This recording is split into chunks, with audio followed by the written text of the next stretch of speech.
It's another day, the sun is shining.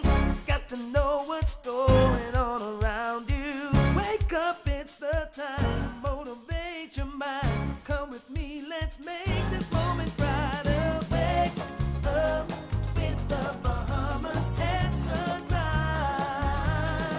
Come on and wake up with the Bahamas at sunrise. Wake up with the Bahamas at sunrise. Wake up with the Bahamas at sunrise.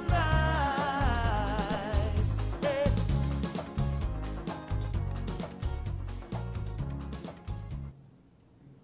Good morning and welcome to Bahamas at Sunrise. I'm Anastasia Palacios. Good morning. Happy Monday to you. I am Philip Simon. And it is a pleasure to be in your company today. Today is, of course, a very important day. It is World Suicide Prevention Day. Yes, it is. It is. Yeah. And Phil, when I was maybe about 20 or so, can't remember. A little while exact ago. age, but it was a couple of Yeah, years. yeah. A couple of years ago, I lost a friend, a young friend, to suicide. And so it's certainly something that we need to talk more about. Yeah. I didn't realize that it was, such an issue. I Yeah. wouldn't say it's a big problem, but we're going to find out. We're going to be talking with Dr. Knowles this morning about it. But a lot of people are going through a lot of things. Right. And it must be so, I don't know, so much pressure to Yeah. take you to the point where you want to take your own life. Yeah, but we often find that it actually happens more in men, and I think you and I were talking, especially after your health scare, about all the different things that happen to men, whether it's right? suicide and depression or it's physical manifestations of some other things. I think a lot of it comes down to stress control and all of Right, those sorts of right, things. But I guess right. you'll discuss that more. We'll discuss that more. But listen, if you're watching, don't give up. Ever, never, never. Yeah, Never, never, never. We We're try to also- encourage you every day, so we hope day. that you'll stay with us. Yeah. We're also talking again with the Ministry of Education about curriculum reform. We always talk about what drives what. Is it industry versus education or education versus industry? So we're looking forward to the conversation again with the Ministry of Education. Yeah, looking forward to that. Really going to be focusing on the new curriculum needed for the 21st century. So many things have changed, and certainly our education system must as well. And Shivago Lang is back. He's going to be giving us an update on World Trade Organization negotiations. Apparently yesterday it was announced that he would be taking over that negotiation. That's right. We got a new chief negotiator Yeah. in Shivago Lang. Of course, he's got strong views on WTO, having a very good history working with government. Yeah, so looking forward to that conversation. Should be good. And exciting stuff this Friday. We will have our 1700th episode. That's 1,700 Wow. episodes of Bahamas Wow. at Sunrise. Major accomplishment, Wow. and I really don't know of any other show in the nation that's done that. So congratulations to the wonderful team here that has been here even longer than Phil and I have. Much longer. And have made this possible. And so we'd like to ask you if you have been with us for those past 1,698 shows, today 1,699, to go to our Facebook page, that's Bahamas at Sunrise on Facebook, and let us know what you've enjoyed about the show over these past 1,700 episodes, Wow. and we'll share Jeez. some of those responses on Friday. That's amazing, man. Godfrey's been around for a long time. I won't call him old, but But certainly ancient? No, we won't do that. But listen, speaking of Godfrey, there is a storm out there, and I'm sure Godfrey's going to give us an Yeah, update yeah. on it. Harry is Mr. Ancient, no, it's not that name mistaken. I'm going to say Mr. Ancient Man? but No, that's mistaken. somebody else. Godfrey Burnside with our first look at weather.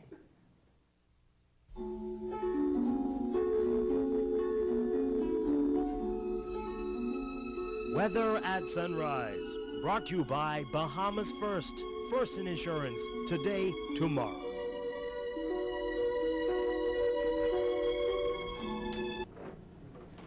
Thank you, starring Good Morning Bahamas. In your first look at weather at sunrise, your surface chart shows the dominant of the features of weak high pressure across the islands.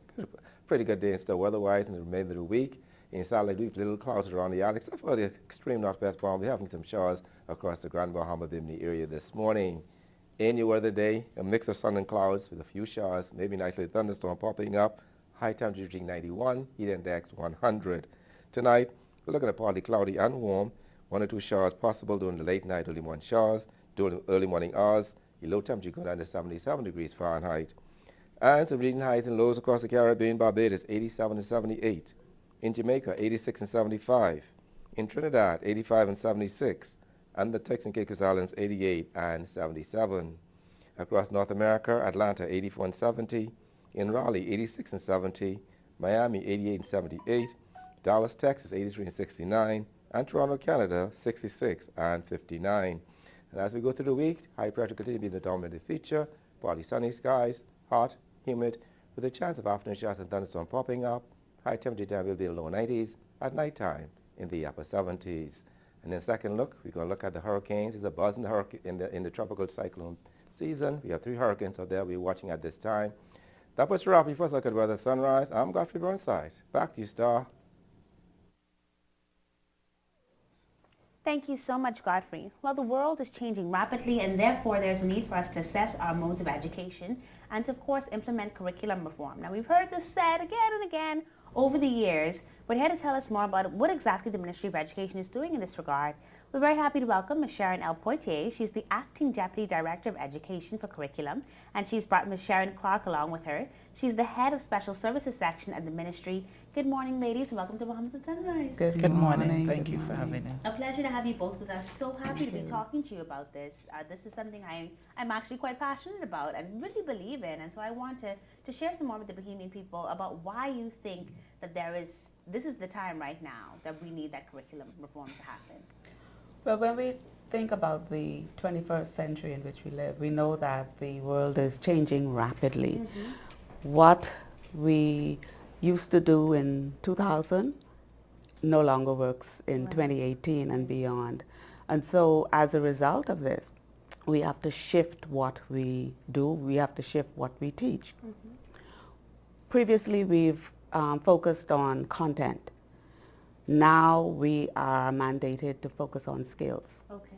And those skills are going to be the ones that are going to take our children through the 21st century. Okay. Because we recognize that the careers that these students are going to be exposed to don't exist at the moment. Yes. And so the skills are going to be necessary. Mm-hmm. What are those skills? The skills of communication and collaboration, Mm-hmm. critical thinking, Mm-hmm. and creativity. Yeah. Yeah. Those are the skills that we're going to have to focus on. Okay. And we know that we have signed on to the United Nations Sustainable Goals. Goal 4 speaks to a quality education. Mm-hmm. And so we have to prepare our students.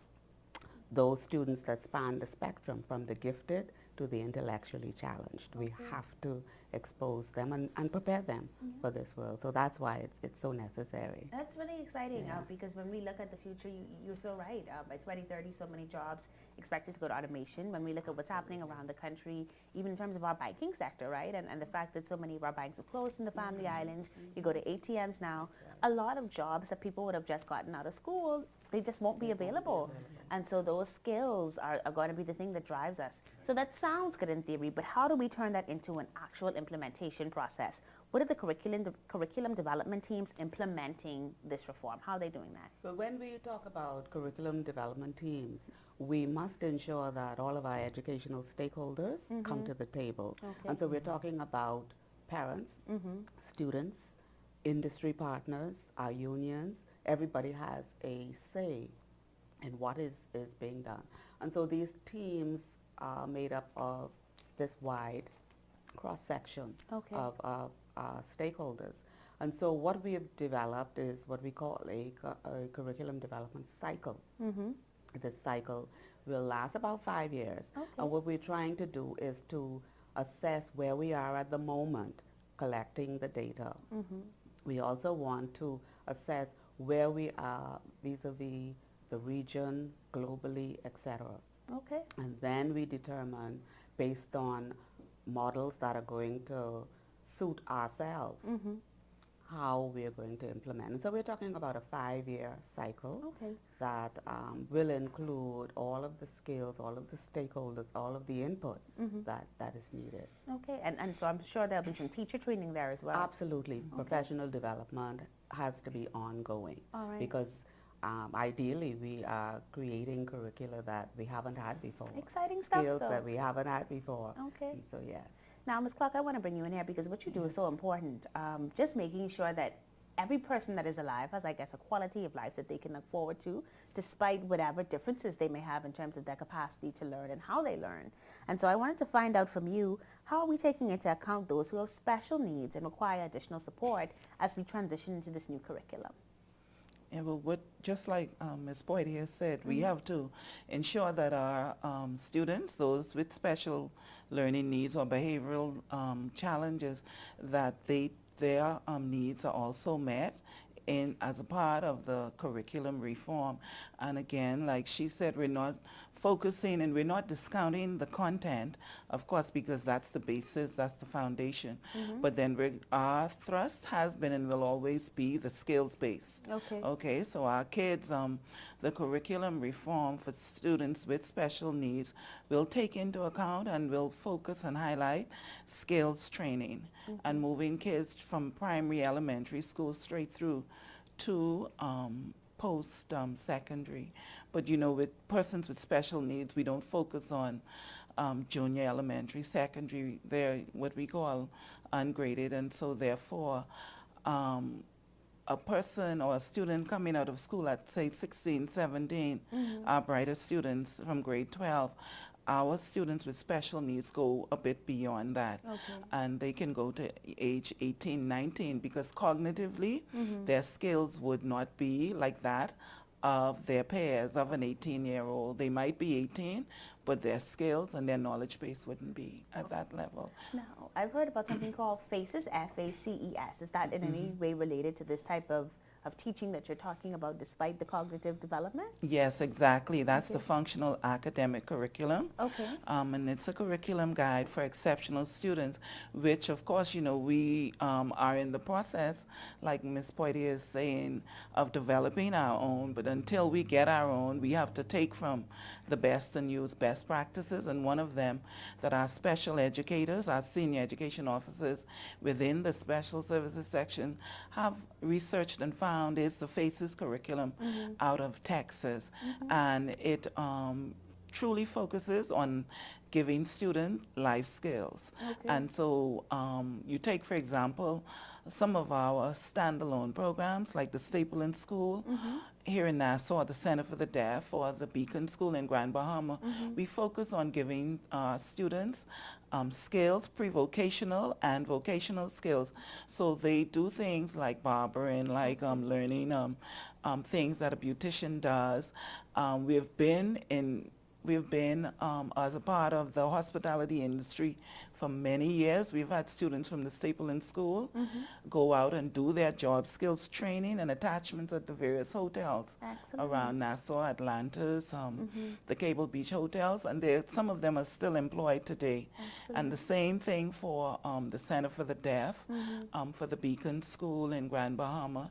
And exciting for us is that the Center for the Deaf this year, we're gonna also venture into beauty and barbering, but also pastry making and bread making. And persons might say, well, what's the big deal? It's a big deal when you have a special need and you don't learn like a normal child learns. And we're actually equipping them and providing them with skills that an employer, can say, you know what? He might not be able to speak like the rest of my employers, but certainly he's adept. You know, when it comes to his hands, when it comes to getting the product out. And you know, over the years, I must brag, we have had good successes with our special needs students in our national exams. This year, the top student in the BJC Art, for example, came from the Center for the Deaf. Oh, excellent. Yes, so you know, we have to highlight our students, not because they learn differently, and that's what it is. They don't have a disability. We don't use that term disability. Rather, they have abilities in different areas, and they learn differently, and that's what our curriculum reform will do. We will make certain that we put in place the modifications and the adaptations to ensure that our students are given a fair chance, like the SDG 4 mandates. Okay, all right. Well, I mean, certainly exciting stuff happening. I'm just loving to hear this morning, both in terms of the curriculum overall, the fact that nobody's going to get left behind based on what you're doing with your special needs unit. Ms. Poitier, any final words that you want to share with us, or is there a way that people can connect with you if they want to learn more about this curriculum change, or even how they can be involved with this? Is there any way that they can connect with the ministry? Well, certainly we want to invite all of our stakeholders to join us in this exciting journey that we're on. And we can be reached at the Ministry of Education, 502-8234 or 37, and we would welcome any input from our community. All right. Because we recognize that if we are going to succeed, it takes our students, our teachers, our parents, and the community. That's the winning combination. Certainly it does. Certainly it does. Well, ladies, thank you so much for joining us this morning Thank on you. Bahamas at Sunrise. Well, we are here. We're focusing, of course, on communicating to you, critically thinking, and asking you to do the same, and collaborating, of course, with our partners, including those of the Ministry of Education. We hope that you'll stay with us. We'll be right back.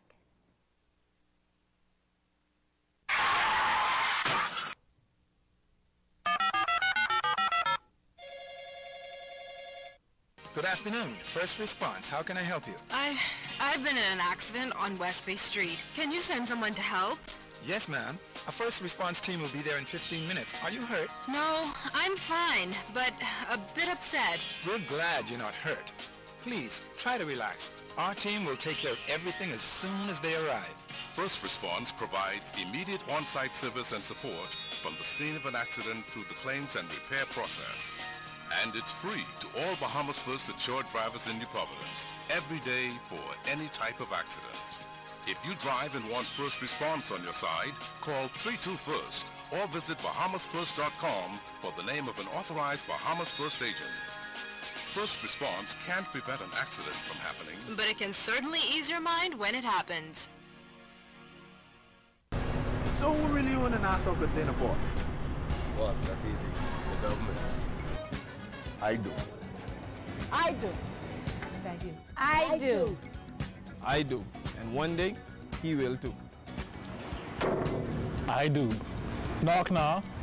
Here at the Nassau Container Port, we've diversified our ownership to give hardworking Bahamians a piece of the economic pie. And we'll continue to grow so that we can give you a consistent return on your investment. That's our promise.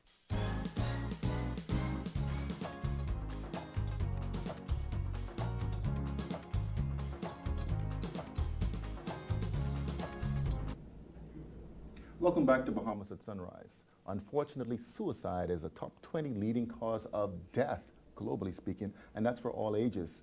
Today is World Suicide Day, and we're very pleased to be joined this morning by Dr. Sean Knowles, physician in the Department of Psychiatry at the Sandlands Rehabilitation Center. He was with us about 2 years ago, Doc, if I remember correctly, as a Chevening scholar. Welcome back to Bahamas at Sunrise. Thank you. Great to be here. Good morning, Bahamas. Good to be here. When we talk about suicide, what would be going through somebody's mind to get to a point of contemplating suicide? Sure. Well, suicide, Philip, is very, very complex. So I don't have a cookie cutter type of answer for that. But generally speaking, when you look through all of that a person is going through, you find that they're going through some kind of pain, be it emotional pain, which is the number one leading cause, and then perhaps maybe even some physical pain. Persons who tend to get to that point where they're hopeless, where they're, they're desperate, where they feel there's no way out of their situation, that is when they start to contemplate, suicide. Globally speaking, obviously, the World Suicide Day speaks to all of the nations, but here in the Bahamas, is that a major problem? Well, unfortunately, we don't have a lot of statistics on it, except for those cases, of course, where persons have actually were successful in suicide. As far as suicide attempts, a lot of it goes unreported. But I do recall back in 2010, then Minister of National Security, Tommy Turnquest, he had stated that from 1998 to 2008, there were 355 reported suicide attempts, and 59 of those were actual suicides. Right. So that translates to about at least 6 persons every year who commit suicide. So when you think about it like that, and especially for our small country, you realize it's pretty significant. It's pretty significant. Would you say it's a fact, or is it a myth that persons who commit suicide are always clinically depressed? No, that's a myth. That's a myth. And the reason why I say that, and we have evidence to prove that, is that for persons who, for example, in a study that was done in 2005, at least published, they studied 894 cases of suicide. And when they look back on the history, yes, the overwhelming majority of those cases were persons who had mental illness. However, other persons did not have any mental illness. Okay. Depression, of course, falls under mental illness. So you really cannot say that a person who is clinically depressed is going to commit suicide. Similarly, you cannot say that a person who is who may have, issues pertaining to finances or relationships. You know, they may not be clinically depressed, but you can't say because they're in that situation that they're going to commit suicide. So there's no way to really predict it. Yeah. Based on your experiences here in the Bahamas, what do you find to be some of the major reasons that somebody locally would get to that point? Yeah, certainly. So I named a few of them. Economic issues. We find a lot of that happening. Persons who, for example, have lost their jobs, have commitments and feel that there's no way out. Certainly relationships, when relationships have gone sour. I particularly find that to be the case with young girls, you know, ages 15 to 29. Wow. They tend to, if they're in love with somebody, they find out that person leaves them, then they really get depressed and really contemplate suicide. And then, of course, I mentioned about mental illness, persons who are battling depression, who are battling, for example, other mental illnesses, where there's psychosis, such as schizophrenia, bipolar mania. They also, if they're not getting the help that they need, they're also able to commit suicide, or at least have those thoughts. And last but not least, persons who are on substance users, for example, alcohol and marijuana, which are depressants, they tend to also have suicidal ideations. Wow, wow. Based on all of this, some of that is genetic, you think? Does it run in families? Well, genetic only in the sense that if you have a family history of some sort of mental illness, in that sense. Suicide itself, the act itself is not genetic. But certainly if there's a person's families who have a genetic predisposition, for example, for schizophrenia, they will have that tendency to have suicidal thoughts if it is not treated. Well, just to expand a little bit further on that, for persons who are watching specifically, I mean, what are some of the indicators, or what are some of the prediction measures related to suicide? Sure. Well, certainly, if somebody says to you, Philip, I'm feeling depressed, or Philip, I'm tired of life, or they may say, I'm not, I will no longer be a problem. Certainly, that's a glaring indication that that person really needs help. Other indicators, if somebody had a jovial personality, was cordial, all of a sudden you notice that they're withdrawn and they're not talking anymore. That's a very important indicator as well. Certainly persons who are not sleeping, or who may oversleep, tend to sleep a lot, or who are not eating, or who may overeat a lot. You notice a change in their behavior. That is certainly something you want to look out for. And then, of course, it's the drugs, the substance use. Someone who has not been using, all of a sudden you notice that they're using. Yeah, you want to really, get that person help and to find out what exactly is going on. How do you treat it? I mean, obviously it speaks a lot to the psyche and mental health, as you mentioned. But how do you treat somebody who has, or you think has, suicidal tendencies? Okay. Well, the first thing we're doing now is educating the public. We need people to deal with the stereotype and the stigma associated with mental health. So we really are working hard against that, because it's causing people not to get the help that they want. So the first thing is educate people. Certainly if somebody comes to you and says, indicates to you that they are suicidal, then you want to be empathetic. You want to really hear that person out, listen to them. You don't want to be judgmental. You don't want to be preachy. That point in time is not the time for that.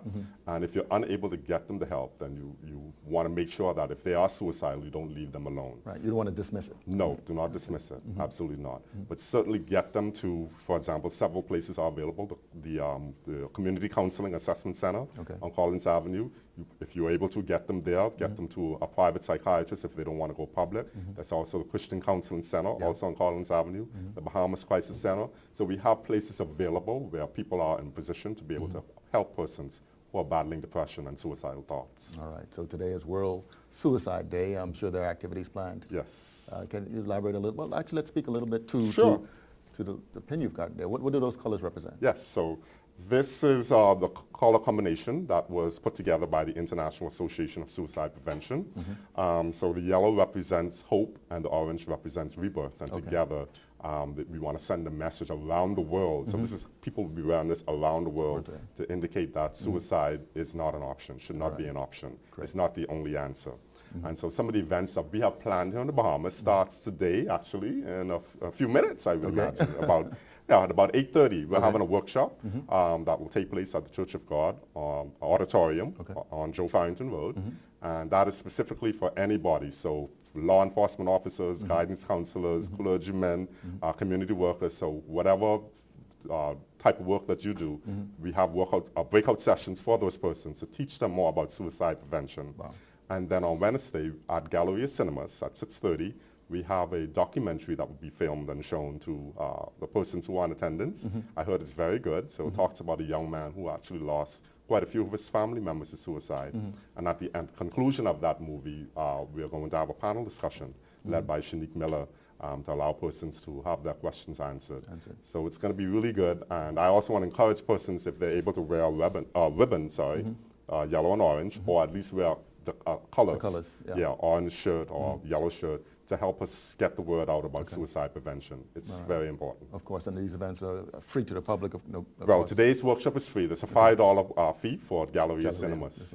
And that's at 6:30 again at Galleria. Bring the whole family. We want it to be a family affair. We want to start educating young persons. And that's another point I want to make, Philip, is that adolescents also battle depression. They also go through a lot of issues. We have this fallacy that young people should not have any feelings, but that is nothing can be further from the truth. Good. Well, Sean, Dr. Knowles. Yes. Good to have you back on Bahamas at Sunrise. Thank you so much. Congratulations. You're watching Bahamas at Sunrise. We've been with Dr. Sean Knowles. Today is World Suicide Day. Feel free to participate in any one of the activities. We'll be right back. I'm a senior citizen and I embrace change. That's why RBC Digital Banking is the way to go. I can sit at home and pay all my utility bills, send money to someone else, pay my Visa card. It's simple, safe, secure, and it saves you quality time. I'm Beverly Wallace Whitfield and I enjoy being an RBC Digital Banking client. Shell is taking you on an exciting journey with its summer promotion. Now through September 14th, enter for your chance to win a brand new 2018 Toyota Yaris. Just make a minimum purchase of $20 worth of fuel from any Shell service station in Nassau. Answer the skill question on the entry form and submit. The grand prize will be drawn on September 14th. Other weekly prizes include free fuel vouchers and VIP packages to see Jay-Z and Beyonce live in concert August 31st at the Hard Rock Stadium in Miami. For more info, visit their Facebook page at Sunoil Bahamas.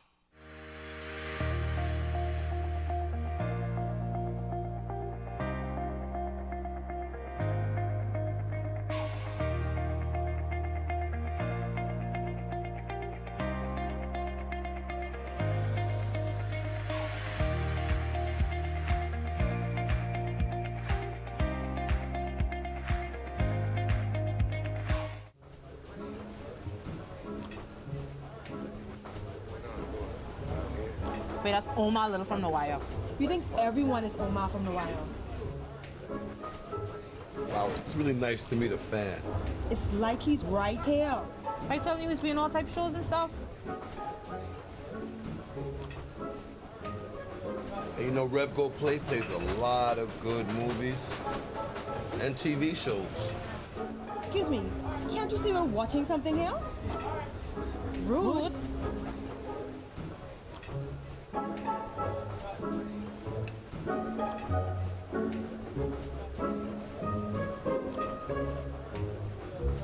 Settle all your pop culture disputes with Rev Go Play.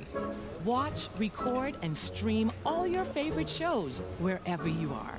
Free for all Rev TV subscribers. Rev, you and us together.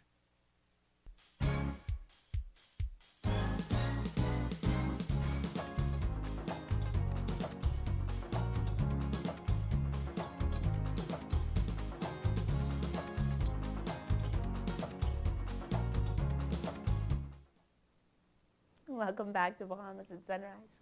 I'm laughing because our cameramen are really the best, and we truly enjoy all the conversations that we get to have off air, as well as the conversations we get to have on air with you. Great morning so far. We need to get them on this other side one of these days and do a little switch up, because they really are characters here. But it's been an interesting conversation, as always. I'm sitting there thinking as I'm talking to Dr. Knowles about, this thing about suicide. I mean, it doesn't depend on age. It doesn't depend on status.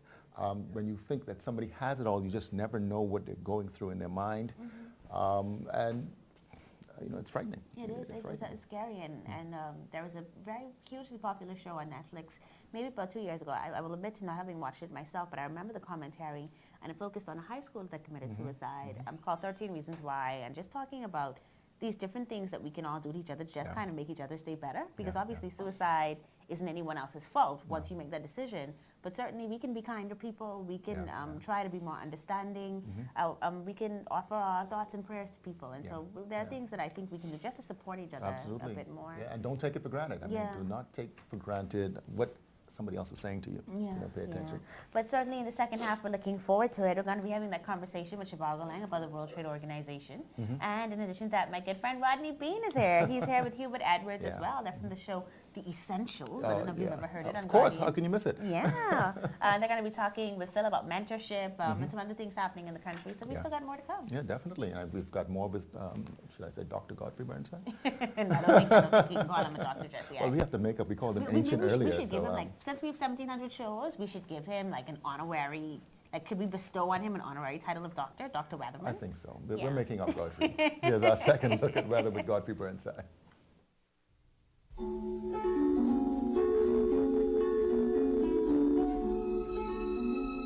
Weather at sunrise. Brought to you by Bahamas First. First in insurance. Today, tomorrow.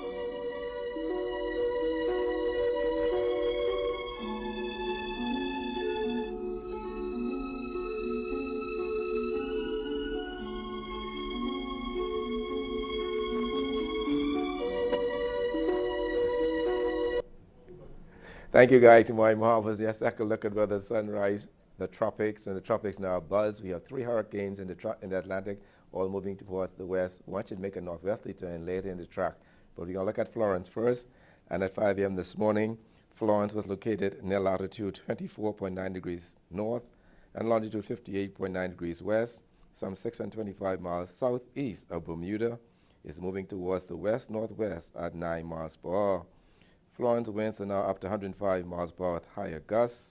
Florence could become a major hurricane today as it nears the Carolina coast sometimes and landing there sometime Wednesday or Thursday this week. And then we have Isaac. Isaac at 5 a.m. was setting at latitude 14.7 degrees north and longitude 42.7 degrees west. Isaac is moving towards the west-northwest at 13 miles per hour. A westward motion with a slight increase in forward speed is forecast through the end of the week. Max sustained winds and at 75 miles per hour at higher gusts. Additional strength is expected over the next day or two. And then we have Helene, and at 5 a.m. this morning, Helene was set at latitude 14.3 degrees north and longitude 28.9 degrees west, some 305 miles to the southernmost part of Cape Verde Islands. It's moving towards the west-northwest at 17 miles per hour, and this motion is expected to continue for another couple of days. Max sustained winds at 85 miles per hour at higher gusts. Helene is expected to resume strengthening today after weakening is forecast to commence Wednesday morning. And then we're watching an area of disorganized showers and thunderstorms over the northwestern Caribbean Sea associated with a tropical wave and upper level trough. The disturbance is forecast to move slowly west-northwest to northwest across the northwest Caribbean Sea and the Yucatan Peninsula. Environmental conditions not conducive for development at this time, but over the next 5 days, it has a 30% chance of development. Elsewhere, tropical storm formation expected during the next 5 days. On the local scene, weak high pressure development future across the islands. In your marine forecast, winds today east to southeast at 10 to 15 knots, sea 2 to 4 feet over the northwest Bahamas. Those winds falling light and variable times. And you're going to be actively watch those northeasterly swells, those swells up to 8 feet, particularly the southeastern islands. And then on Tuesday, those winds become variable at 10 knots or less over the northwest Bahamas, northeast to east at 10 to 15 knots, sea 2 to 4 feet over the central and southeastern island, those swells up to 10 feet. Then on Wednesday, variable at 10 knots or less, seas less than 3 feet over northwest Bahamas, northeast to east at 10 to 15 knots, sea 2 to 4 feet over the central and southeastern islands. Those easterly swells will now be up to 12 to 14 feet, particularly along the eastern shores of Eleuthera, Abaco, San Salvador, and those over the next couple of days.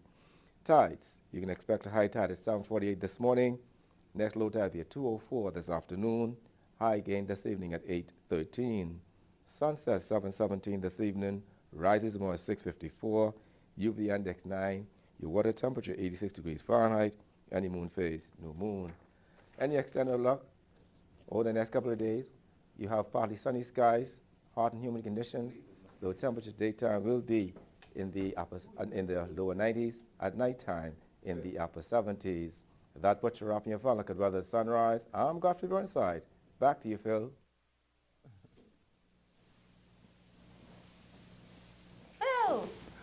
Welcome back to Bahamas at Sunrise. We have an interesting segment here. We've got the host and we've got very special guests in the studio. We're joined by the host of The Essentials on Guardian Talk Radio, Mr. Hubert Edwards, who is no stranger to Bahamas at Sunrise, and Rodney Bain, not as often on Bahamas at Sunrise, but welcome back, guys. Thank you, man. Thank you so much. The topic we're talking about is mentorship this morning, and we brought out the big guns to have this conversation. And mentorship is not just limited. We hear about this all the time in business, but we're talking about life. I mean, it should be the whole gamut of mentorship. Why is it such an important topic, guys? Mentorship is really about taking persons or individuals to a higher level. Each of us have the ability to go to a particular extent. By bringing individuals in, by associating with a mentor, you have the ability to take yourself higher. John Maxwell says, very easy and clear definition, that mentorship is about taking individuals higher. And in many instances, when you run organization, when you run association, the country for that matter, mentorship is important because succession is important. You cannot have success without succession. It sounds kind of cliche, but it is very important because at the end of the day, the way you continue any particular project, any particular entity, the way you sustain success, the way you develop and grow is by embedding the knowledge into the persons who are going to take over. And so mentorship is absolutely very important. If you want to get individuals to the next level, if you want to have individuals who are going to take the country beyond where the past generations have, the organization beyond where the past leaders have, then you have to engage fundamentally in mentorship. But do you think there's a difference in terms of terminology between mentorship and advisor? Yes. Mentorship is a relationship where the individual who is the mentor uses his or her experience to guide, to grow, and to develop the individual. So what mentorship really is, Phil, is I will guide you based on the failures that I've had, based on the hurt and the pain, right? And I'm trying to say to you, really short circuit your growth. Do not make the mistakes that I have made. Avoid these things. And in many instances, we have had a lot of discussion about mentorship over the last week. And one of the big nuggets, I think, which keep coming up is that you can be young and smart, but you cannot be young and wise. And so mentorship is that combination of smart and wisdom, and the wisdom usually comes from the individual who have greater experience of being around and see some things. So when we consider mentorship, then it sounds sort of like something that everybody would want. Yeah. How does one get a mentor? Do you reach out to someone and say, "Hey, you, can you be my mentor?" How does one is it cultivate? just one mentor? Yeah. I mean, Or do you even have like mentors for different areas of your life? Talk to me, Rodney, about how that kind of works. If you want to grow and go to the next level, as Hubert says, what are some of the things that you need to do in order to kind of begin to get mentors, or one mentor in particular? Well, in order to get mentors, you have to understand you cannot do everything by yourself. Hubert tells the story of a guy walking eastward looking for a ride or west. You have to be going in a direction. And once you go in that direction, you'll find someone to pick you up along the way to get you to the next level. And you have to either one, be bold enough to ask for help, be humble enough to know that you need help, or just be open to somebody who's willing to help. And the thing is with mentoring is that you have to be open both ways. At times, people can get frustrated because a person doesn't realize they need help. But we had a conversation yesterday, if I'm trying to get to Clifton Pier and I'm going in the wrong direction, I don't know the direction to get there. I need you to tell me I'm in the wrong direction. As a mentor and as a mentee, you have to understand that I don't know all the answers. But what you said is correct. You have mentors for different aspects of your life because you do not seek to get one source from one answer from one source. So you have to find out what you want to do. How I got in contact with Hubert, I saw he did the radio show. I asked him to help him with radio. I had interest in communication. I have a different mentor for being a father. I have a different mentor for being for work. I have a different mentor for writing. You just find different aspects that you would like to help you to get along the journey. Okay. You've had any mentors, Phil? Well, I mean, whether formally or informally, I've had persons that I've been able to pick up the phone and have conversations with throughout my entire life. And I was just sitting here thinking, well, when did this start? I mean, was it in high school? Was it business primarily? I mean, is there a particular age or circumstance where you're like, okay. And that's mentorship. One of the most important things for the mentee, the individual who's seeking the knowledge, is coming to the awareness that mentorship is taking place. Because we're always interacting. Right. But the value that you will glean from that interaction is the level of awareness. What is it that I need to become famous like Phil. I need to observe and understand those things and know that even though Phil is famous, I need to go to Mrs. Palacios in order to get that, because you are not able to do that. You may be able to take me to a particular level, but not further. And so the whole idea of having mentorship is never ever limited to one individual. One of the things we talk about extensively over the past week is the fact that humility. Humility is the hallmark of mentorship, both on the mentor side and the mentee side. Because an individual who isn't humble enough, who doesn't display humility, is not going to pour into you effectively. And if you, on the other hand, as a mentee, cannot display humility, you know there are going to be situations where there are challenges. It is said that learning begins with humbleness. If you can't humble yourself and sit at the feet of the teacher, you're not going to be taught. And so it's very important. And I think from a national perspective, what I would love to see is more individuals who have made it, more individuals who have been successful. One, start to tell their stories. And the reason you need to tell your stories is because there's individuals out there who are looking at you and think you just fell from the sky, from heaven, and all of a sudden you were a success. They need to hear the times when you were struggling, the times when you couldn't make it, the times when you hurt, and then they automatically will be able to connect with you and say, yes, I can do it. So I think from a national perspective, we need to see more of that. We need to see more successful persons taking up individuals like Rodney and say, Rodney, you're going to be the next great leader of this country, or you're going to be the next great leader of a particular organization, and we move forward on a national basis. It almost creating a new national psyche where we tend to give more, because in many instances I find that persons are a little bit challenged and slow in providing mentorship. Well, I guess it's also how we kind of talk about how one gets mentors, right? And so there has to be a conversation, I guess, about how that happens. And I know that there are some national programs that say, okay, could you come in and join us and help us with a particularly challenged area of the community? I think about the Northeastern Pastors Alliance, and they invite anybody willing to assist children, of course, do a background check, etc., to come on and interact with the teenagers that they meet, and they offer that. You organizations like Total, I know you're both a part of Club 1600, and with the opportunity to interact through that. So we've got Kawan, we've got pilot anchors, so you have these structures, but I think it also comes to you just trying to on the lunch saying, how can I learn more? How can I find out more? And then I don't want to say older, because we've kind of older lot. But wiser, yes, wiser. Who may see a young person, whether they're in their church, that says, of this individual that I leave my legacy. I think I can pass on. Kind of reach out and say, you like to get lunch? I see you with some good work. Let's have a conversation. I think it kind of has to be that mutual thing. Even informally, I found, I learned is that you don't have to know personally. You just listen to a story, read a story. I knew before we Rochester College, I always said, my poise or Marissa commands of the room, and I that. And then when I get to meet her and develop a relationship, it became different. But my thing is, that's how you get mentors as a mentee. Look for something that you want to be like. So you don't even have to do it in person, right? No, I could Oprah Winfrey could be my mentor. Yes, exactly. John Maxwell is mine. I've never you met can be him before. mentored from books. You can be mentored from watching individuals. The point you made earlier is fundamental, because some individuals who need mentorship, but the place where they're either bold enough or not aware enough to make the first move. Individuals who find themselves in position of leadership, I think, have a privilege and a obligation to step across the bowl, to say to them, can I, may I?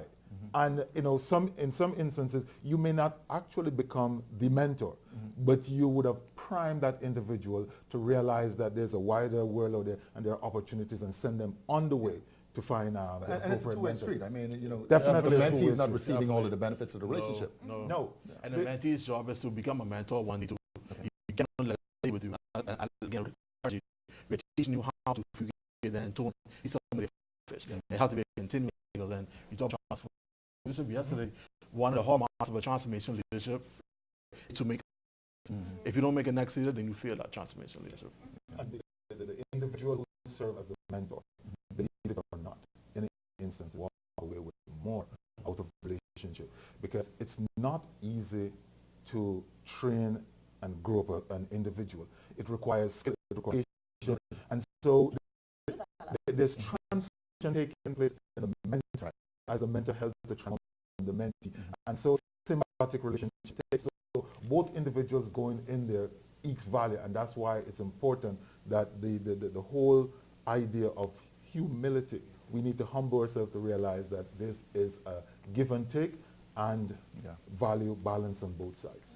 Well, gentlemen, thank you so much for joining us this morning on Bahamas at Sunrise. We Wonderful appreciate conversation. Listen, you can hear these guys on the Essentials on Guardian Radio whenever you want to learn more from them. They've got a Success Summit coming up in December. And so you can find out more about that. And Rodney Bean has got 2 books out there that you can find electronically. So make sure that you learn more from these wise guys. And of course, I get to learn from this wise guy. We're going to be back with more after this commercial break. I'm not old anymore.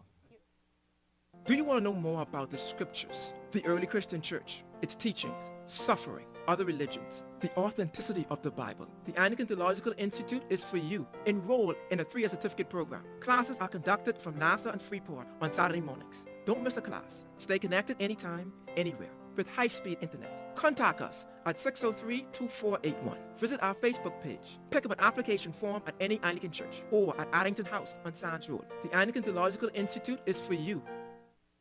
Join us at the 6th Annual Andros Business Outlook at Love at First Sight Hotel in Stafford Creek, Andros. Thursday, September 13th, 2018. Listen to industry experts discuss the theme, Creating a World-Class Andros. Speakers will include Minister of Works Desmond Bannister, MP for North Andros and the Berry Islands Carlton Boleg Jr., Chairman of the Bahamas Agricultural and Industrial Corporation Michael Coates, Peter Douglas from the Andros Tourism Office, Carlos Mackey, the Principal for Prime Finance and Consulting, Captain Sean Leedon from Andros Outdoor Adventures, and Prescott Smith, owner of Stafford Creek Lodge, plus a special workshop by the Department of Inland Revenue led by Athena Marsh, and a special presentation of the World Trade Organization.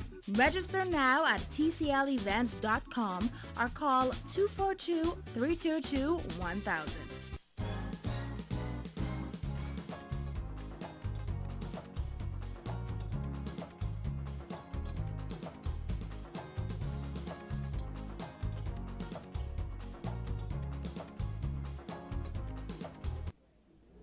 Welcome back to Bahamas at Sunrise. The WTO, better known as the World Trade Organization, operates as a global system of trade rules and a forum for negotiating trade agreements and also settling trade disputes. We have a new chief in town. His name is Zhivago Lang, the Honorable Zhivago Lang, who has taken over as the chief negotiator for the Bahamas. That's for sure. New service. New service. I was about to say you got a new job. No. New service, new service. So you're succeeding Raymond Winder as the chief negotiator for the Bahamas ascension into the WTO process, which we are targeting for the latter part of next year, 2019. Tell us where we are in the process. Has the government really submitted all the things that it needs to submit? Are we still evaluating where we should be? And just speak a little bit generally about the WTO for those who are not familiar with it. Sure. First of all, let me just thank Ray Winder, who did a stellar job as chief negotiator, sticking with the process, going on now for almost 18 years. Correct. And really, the country owes him a debt of gratitude, I think, for his service. We buy and sell stuff. That's trade. Sometimes we buy and sell between ourselves in this country. That's domestic trade. Sometimes we buy from other people. Lots of stuff we buy from other people. And that's our international trade. Well, this trade can take place in the freest of fashion, or it can be restricted. The restriction of the trade has a damaging effect on economies, where you are not able to trade freely, where you're not able to trade fairly. It creates a dampening of economic activity, and therefore can generate not just poverty, but can also generate conflicts in the world. As a matter of fact, there's a belief that trade conflicts contributed to World War II. And so following upon World War II, countries decided, let's get together, establish some rules amongst ourselves for trade, and that will help maintain harmony within the trading system, as well as expand prosperity. That created the General Agreement on Trade and Tariffs. Following upon that, though, there was the need to develop an organization to oversee the rules of this trading process. And since then, trade in goods, trade in services, protection of intellectual property rights all became a part of the rules-based trading system which the WTO governs. And so right now, the Bahamas has had a process of applying for membership in the WTO since 2001. And where we are now is a restarting that process of negotiation, because there are 3 sets of negotiations you have to have. You have to have a multilateral set of negotiations that really represents your entrance into the broad WTO. Then you can have a plurilateral set of negotiations that involve groups of countries. And then you can have bilaterals where we sit side face to face with the United States or Canada, countries that we have a particular trading interest with, and agree some terms of our trade arrangements. And so right now we are restarting that process, so we'll be entering a new round of trade talks. And yes, the Bahamas has done all that was necessary to start this process in terms of the submission of its trade regime information, the initial offer that would be submitted, and has done that offer based upon some consultations that have been had with the private sector. The private sector. Well, you're certainly hitting the ground running. I believe on the 21st of this month, you're going to be attending the third working party meeting. In Geneva, Switzerland. What will happen at this meeting? Well, typically there'll be some meetings with the principal leadership of the WTO and the working party process. But in addition to that, there'll be face-to-face initial talks with countries that may be responding to what was submitted. They may have queries about how you do this and how you do that. And we will similarly have our own set of queries and put forwards for the process. It is in earnest the beginning of the face-to-face negotiations. You know, you've been, I believe, a proponent of our ascension to WTO for a very long time. And of course, there's another side to that, where persons believe it's not really in our best interest. What do you see as some of the misconceptions or challenges for our ascension into the WTO? Well, you know, one of the first misconceptions I think people have is that I didn't make a personal decision for the Bahamas to join the WTO. It was a government of the Bahamas decision back in 2001, a strategic decision that the government made. Remember, the government of Bahamas even applied for observer status in 2000 before I had anything to do with trade. So it's a country strategy to join the WTO. I think that's very important to note. In this role now as negotiator, my job is to execute on a policy decision that the government has made to join. Right? And why join? The WTO itself is about freeing up the trading environment for the benefit of growing economies. Now, I don't know a Bahamian who doesn't want this economy to grow. It grows, we get new business opportunities, we get new employment opportunities, we reduce our unemployment, etc. How is that going to happen? Well, it's going to happen because with the rules of the WTO applicable to the Bahamas, the investing community around the world, in the Bahamas and around the world, gets to see the Bahamas as a more certain, transparent, stable trade jurisdiction. They can tell you what the rules are because they know what the rules are because you are subject to those rules. In addition to that, you get terms of trade that says, listen, there are some things that's just not good for your economy. For instance, is it a good thing for Bahamian business people to have to put all this cash up front in custom duties before they sell a single item? And is it a good thing that those duties get put on items that Bahamians buy that raises the cost of their buying? So the answer is no, obviously no. Well, a WTO membership will gradually move you in the direction where that kind of duty is being reduced, that kind of cost is being reduced to consumers, that kind of cash up front is being reduced for business people. And so you then get the benefit of those lower costs of operating. The WTO is about competition. Nobody denies that you get to be better off where companies are competing for your dollars. They have to compete on quality. They have to compete on cost, on price, and so you get to benefit that way. Well, the WTO is about encouraging competition, so you get better competition policy laws. You get the kinds of things that work for consumers. That's also another benefit of the WTO, and there are a number of others that you could go on. Well, I got one final question for the moment for you. I mean, obviously we're watching and seeing how the American leadership, particularly Trump, is reacting to trade around the world. I mean, they are a major trading partner, of course. What do you think is going to be the impact of the approach that the Trump administration has taken to trade? Obviously with China, with Canada, we talk about NAFTA. I mean, it's a different approach. In fact, he is one of the best examples of why a rules-based trading system works.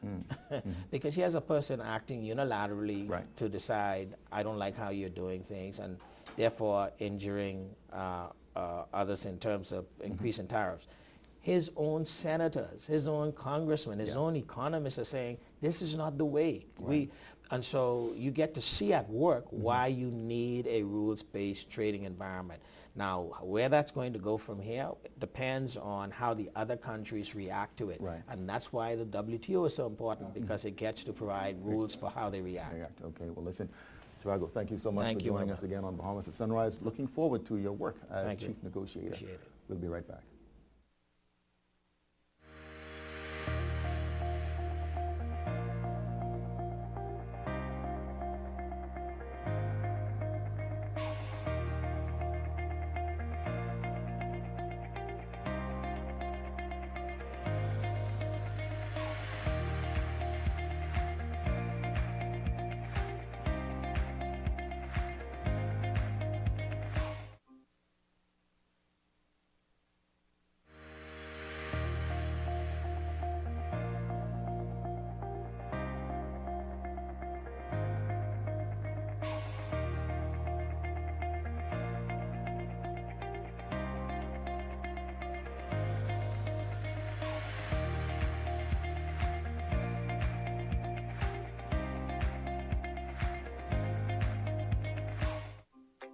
One thing, two things, blue thing, all things, things that are small, things that are grand, things that fit just right, and in the palm of your hand. Fox Hill Nursery, a large selection of garden supplies. If you can see it in your mind, you can find it at Fox Hill Nursery.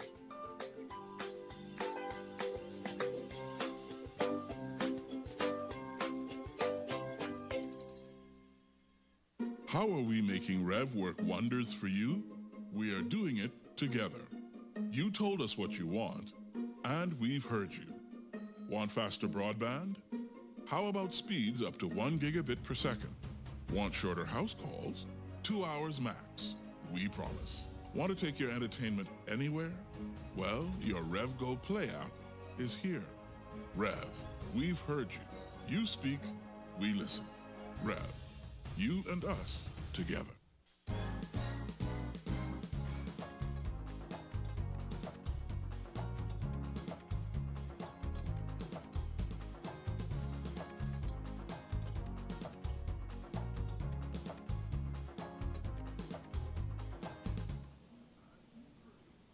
Thank you so much for tuning into today's show. We hope that you enjoyed it, and we're looking forward to seeing you on Friday. Absolutely. Have a wonderful week, Bahamas. Bye.